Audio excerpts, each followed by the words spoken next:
అనుదినమన్న శ్రోతలకు మన ప్రభువును రక్షకుడై ఉన్న యేసుక్రీస్తు సరిసాటి లేని మహా గొప్ప పరిశుద్ధమైన నామమునందు శుభములు. నేడు 2024 సంవత్సరము జూన్ మాసము 16వ తారీఖు ఆదివారం నాటి ధ్యానాంశము లంగరు వంటి వాడు.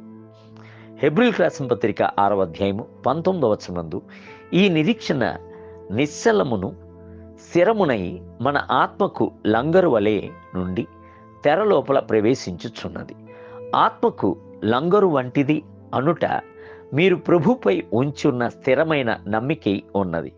నమ్మికయు విశ్వాసమును ఒకదానితో ఒకటి ఏకమై స్థిరత్వమును సూచించుచున్నది. మీ యొక్క పరిపూర్ణమైన నమ్మికయు విశ్వాసమును క్రీస్తుపై ఉంచి సమస్యల సమయమునందు ఆయనను స్థిరముగా పట్టుకొనుడి. మీరు ఎన్నడూను కదల్చబడరు. మీ యొక్క జీవితం నందు తుఫాను వీచుచున్నప్పుడు మీరు ప్రార్థన యొక్క లోతులోనికి వెళ్ళి బండయ్యున్న క్రీస్తులో మీ యొక్క లంగరును వేసినట్లయితే మీరు దేనికిని కలవరపడనవసరం లేదు. పరిశుద్ధులలో అనేకులు కలత చెందు సమయములలో ఆత్మ సంబంధమైన పాటలను పాడుచున్నారు. కొందరు లేఖన వాక్యములను చదువుచున్నారు. మరికొందరు మోకరించి అన్య భాషలను మాట్లాడుచూనే ఉంటారు. ఇట్టి కార్యములను చేయుచున్నప్పుడు కలతలు మరుగై క్రీస్తు యొక్క సమాధానము వారి యొక్క అంతరంగమును నింపుటను వారు గ్రహించుచున్నారు. కొందరు ప్రభుపై నమ్మికను ఉంచుచున్నారు అని కేవలము నోటితో మాత్రమే చెప్పుచున్నారు. అయితే సమయమునందు సోదే చెప్పుచున్న వారి వద్దకు వెళ్ళి ఆలోచనను అడుగుచున్నారు. మాంత్రికుల శక్తుల పైనను చేతబడు శక్తుల పైనను నమ్మికను పెట్టుతో పాటు రహస్యముగా తాయెత్తులను కూడాను పుచ్చుకొని కట్టుకొనుచున్నారు. మాకు ఎలాగైనా సరే విడుదల కావలెను, అది యేసు దయచేసును సరే మాంత్రికులు దయచేసినను సరే అని చెప్పి 2 పడవల యందు కాళ్ళను పెట్టుచున్నారు. చివరకు తట్టుకోలేని సమస్యలోనికి వెళ్ళి చిక్కుకొనుచున్నారు. తమిళనాడు నందు 3 రకములైన పట్టులను గూర్చి చెప్పుదురు.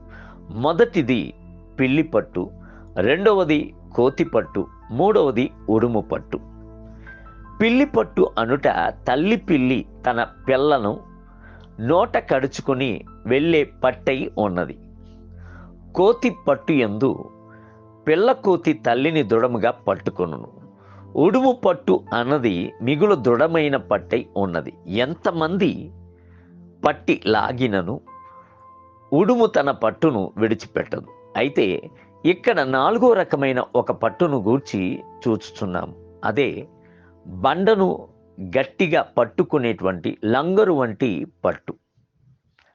బండ ఎన్నడూను పెక్కిలింపబడదు.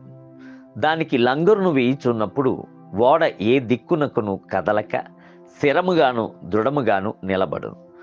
దావీదు సమస్యల సమయం నందు ప్రభువును దృఢముగా పట్టుకొనెను.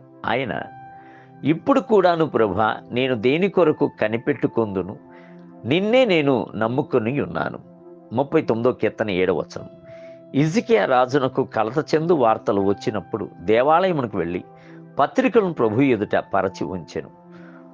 ప్రభువును దృఢముగా పట్టుకొని జయమును పొందెను. దేవుని బిడ్డలారా, పునాది అయ్యున్న వాడైన యేసు, దృఢమైన లంగరు వంటి వాడైన యేసు, కాపాడు కనికరం గల దైవము యేసు, ఆయనను దృఢముగా పట్టుకొని ఆనుకొని ఉండుడి.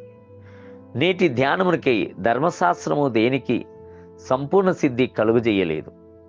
అంతకంటే శ్రేష్టమైన నిరీక్షణ దానికంటే ప్రవేశపెట్టబడింది. దాని ద్వారా దేవుని యొద్దకు మనము చేరుచున్నాం. హెబ్రీయులకు రాసిన పత్రిక 7వ అధ్యాయం 19వ వచనం. నేటి వేద పఠనము నెహెమియా గ్రంథము 4, 5 మరియు 6 అధ్యాయములు. సాయంత్రం అపోస్తల కార్యములు 2వ అధ్యాయం 22 మొదలుకొని 47 వచనములు. ప్రభు ఈ పునరుద్ధానపు దినమునందు మిమ్ములను ధారాళముగా దీవించునుగాక. ఆమేన్.